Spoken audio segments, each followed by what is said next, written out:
ಡಿಸ್ಟಿಕ್ಕಿಂದ ನೀವು ಮತ್ತು ಕೊನೆಯದಾಗಿ ಮನೆ ಶಾಸಕರ ವಿದ್ಯಾರ್ಥಿಗಳನ್ನು ಕೂಡ ಆ ಸಂದರ್ಭದಲ್ಲಿ ಭಾಗವಹಿಸ್ತಾರ ಅಂತ ಹೇಗೆ ಸರ್ ನೋಡಿ, ನಾವು ಧಾರವಾಡ ಏಪ್ರಿಲ್ 14 ಅಂಬೇಡ್ಕರ್ ಜಯಂತಿ ಅಂತ ಪಾದಯಾತ್ರೆ ಪ್ರಾರಂಭ ಮಾಡಿದ್ದೀವಿ. ಅಂಬೇಡ್ಕರ್ ಜಯಂತಿನ ಯಾಕೆ ಆಯ್ಕೆ ಮಾಡಿಕೊಂಡಿದ್ದೀವಿ ಅಂದರೆ ಮಾನ್ಯ ಸಿದ್ದರಾಮಯ್ಯನವರು ಮಾತು ಎತ್ತಿದ್ರೆ ನಾವು ಅಂಬೇಡ್ಕರ್ವಾದಿಗಳು ಸಂವಿಧಾನಬದ್ಧ ಸರ್ಕಾರ ಅಂತ ಹೇಳ್ತೀವಿ. ಅಂಬೇಡ್ಕರ್ ಅವರು ಯಾವತ್ತೂ ಅಸಮಾನತೆ ವಿರುದ್ಧವಾಗಿದ್ದಾರೆ.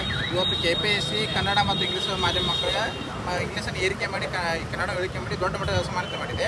ಹೀಗಾಗಿ ನಾವು ಅಂಬೇಡ್ಕರ್ ಜಯಂತಿಯಿಂದ ನೀವು ಅಂಬೇಡ್ಕರ್ವಾದಿ ಅಂತೀರಿ, ಅಂಬೇಡ್ಕರ್ ವಿರುದ್ಧ ನಡೀತಾ ಇದ್ದೀರಿ. KPSC ಹಗಲು ಕಲ್ಲರನ್ನು ರಕ್ಷಿಸುವ ಕನ್ನಡ ಕೊಲೆ ಮಾಡ್ತಾ ಇದ್ದೀರಿ ಮಾನ್ಯ ಸಿದ್ದರಾಮಯ್ಯವರೇ. ಕನ್ನಡ ಕಾವಲುಗಾರ ಅಂತೀರಿ, ಕನ್ನಡ ಕೊಲೆಗಾರ ಜೊತೆ ಕೈ ಜೋಡಿಸಿದ್ದೆ ಅಂತ ನ್ಯಾಯ ಸಿದ್ದರಾಮಯ್ಯವರೇ. ಮಾನ್ಯ ಸಿದ್ದರಾಮಯ್ಯವರು ಪಾದಯಾತ್ರೆ ಮೂಲಕ ಬೆಂಗಳೂರಿಗೆ ಬರ್ತೀವಿ, ಅಷ್ಟೊಳಗೆ ನಮಗೆ ನ್ಯಾಯ ಕೊಡಿ. ಕನ್ನಡ ಕಾವಲುಗಾರ ಸಿದ್ಧರಾದಂಥ ಕನ್ನಡ ಕಾವಲು ಬದ್ಧ ಅಂತ ನಿಮ್ಮದೇ ಆದಂಥ ಮುನ್ನಡೆದಿದೆ. ಮಾನ್ಯ ಸಿದ್ದರಾಮಯ್ಯವರ ಕೈ ಮುಗಿದು ಕೇಳ್ತೀವಿ, ಕನ್ನಡ ಕಾಯಲು ನೀವು ಸದಾ ಬದ್ಧರಾಗಬೇಕು, ಕನ್ನಡ ಮಕ್ಕಳಿಗೆ ನ್ಯಾಯ ಕೊಡಬೇಕು.